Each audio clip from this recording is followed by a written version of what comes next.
something in you wanted to know the truth, your mission since you were born. And then eventually you meet the right people that brought you to that realizations. And now you understand after October 7th, what is your mission in more particular.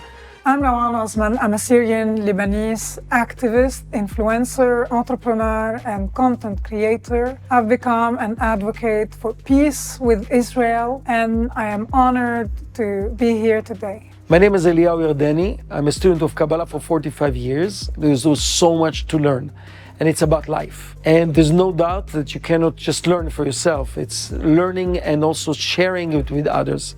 It's teaching it, and this is what I'm doing. Day and night. So we happen to be sitting here in Jerusalem near Al-Aqsa, near the temple. A lot of people would dream to be sitting in our place. A lot of people died in the hope of visiting Jerusalem. I come from that culture. I used to think about Hassan נסראllah, who died recently, not of old age. He dedicated his life to liberate Al-Aqsa, to be able to pray here. At least that's what he claimed. I identify as a recovered anti-Semite. I used to support Hezbollah, although I did not have a religious upbringing.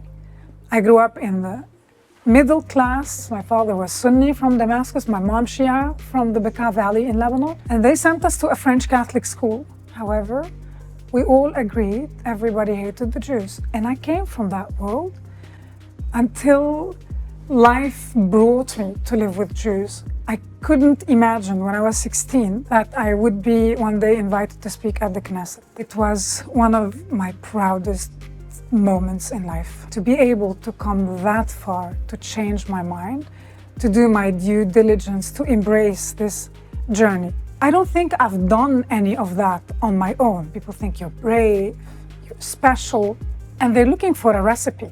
They always ask me about my story because they want to know what changed her. Maybe we can use that recipe to change others. They want to clone this event, this experience. And they're missing the point slightly because it wasn't me. And I was an atheist all my life. When Muslims tell you the Christians are lying and the Christians tell you the Muslims are lying, you conclude as a child, they're both lying.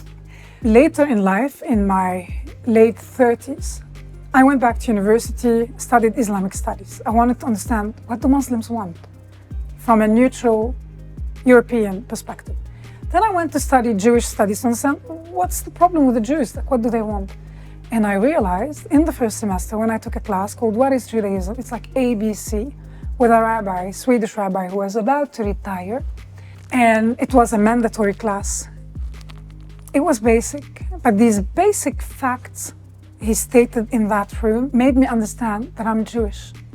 It was so strong, so clear in my head. I had lunch with Shaul and I told him, Shaul, I'm Jewish. I'm going to convert because I respect tradition. I want to convert an Orthodox conversion and make Aliyah and go live in Israel. And what I realized in this class that is really basic is that all the coincidences in my life, since I became aware of life, I always dismissed them because spirituality is beneath me.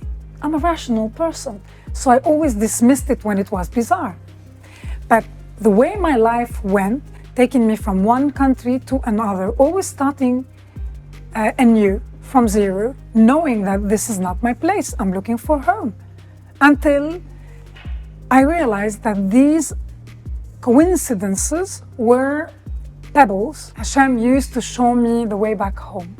You are wearing a kippah and you are known for your knowledge on Kabbalah.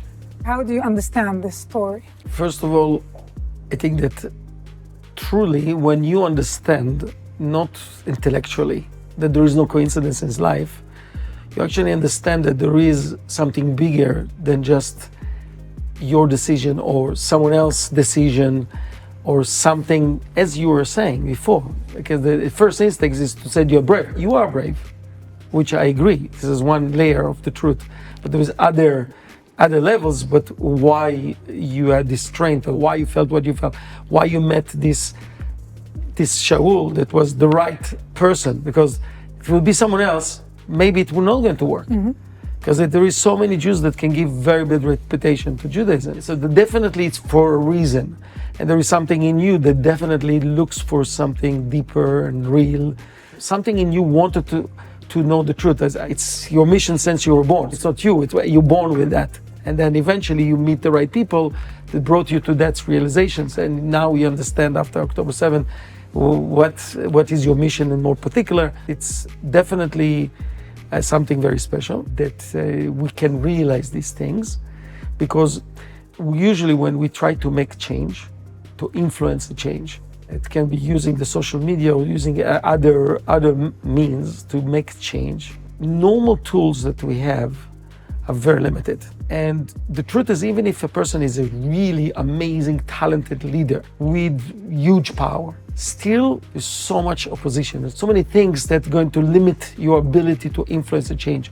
There is something bigger than the physicality. In order to make a change, you need to relate with certain spirit. It's true for everything in life. And when you understand that at a deeper level, then your spirit is stronger, then you can do much more.